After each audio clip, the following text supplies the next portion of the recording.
আসসালামু আলাইকুম ভিউয়ার্স, আজকে আমি তৈরি করে দেখাবো খুবই সহজে কিভাবে ঘরেই ভাপা পিঠা তৈরি করা যায়।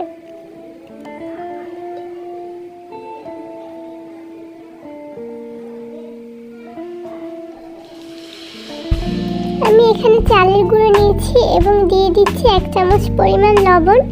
লবণটাকে চালের গুঁড়োর সাথে খুব সুন্দরভাবে মিশিয়ে নিতে হবে। আমি এখন অল্প অল্প করে পানি দিয়ে চালের গুঁড়োটাকে মেখে নিব। পানিটা একবারে দেওয়া যাবে না, অল্প অল্প করে মিশাতে হবে। যদি আপনারা শুকনো চালের গুঁড়ো ইউজ করেন তাহলে কিছু টাইম রেখে দিতে হবে। আমি এখানে ভিজা চালের গুঁড়ো ব্যবহার করেছি, এর জন্য আমি এটাকে এখন চেলে নিচ্ছি একটা চালনির সাহায্যে।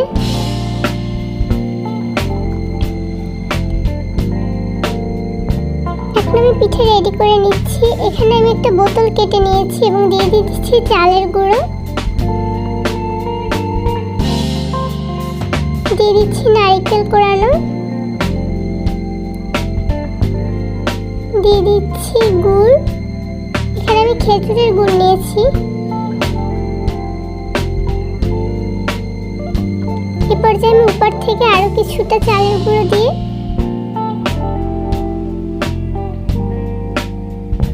খুব সুন্দরভাবে এখন আলতো হাতে একটু চেপে নিতে হবে।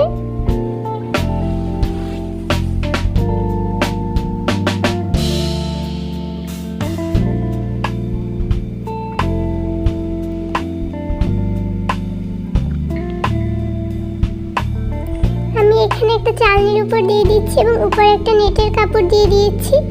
যেহেতু এটা প্লাস্টিকের, এর জন্য আমি আগে পিঠাগুলো দিয়ে দিব, তারপরে চুলায় বসাবো। ঠিক একইভাবে আমি আরো একটা পিঠা তৈরি করে নিচ্ছি।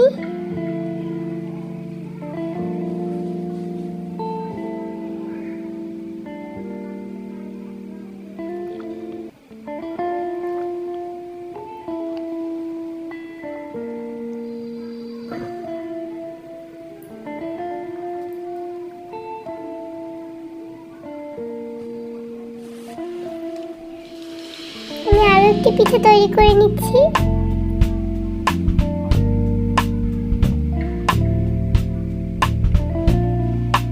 এই পর্যায়ে আমি পিঠাটাকে চুলার উপর দিয়ে দিব। আমি আগে থেকে পানি গরম করে নিয়েছিলাম। এখন আমি চালনিটাকে গ্যাসের উপর বসিয়ে দিচ্ছি এবং 30 সেকেন্ডের জন্য কুক করে নিব। 30 থেকে 40 সেকেন্ডের ভিতর পিঠাটা হয়ে যাবে। একটু ঢেকে দিচ্ছি।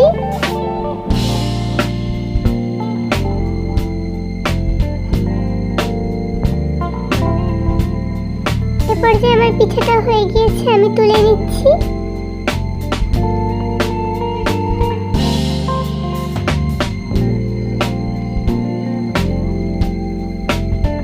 আমি আরো কিছু পিঠা বানাচ্ছিলাম ছোট ছোট বাটিতে করে, আমি সেই পিঠাগুলো দিয়ে দিচ্ছি। এটা আমি একইভাবে বানিয়ে নিয়েছি।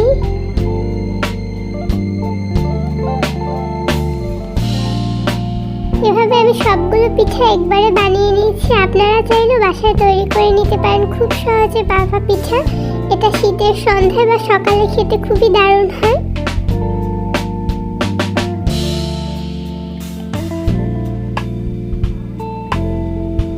আজকের ভিডিও এ পর্যন্তই। আমার চ্যানেলটি সাবস্ক্রাইব করে আমার পাশেই থাকবেন। আল্লাহ হাফেজ।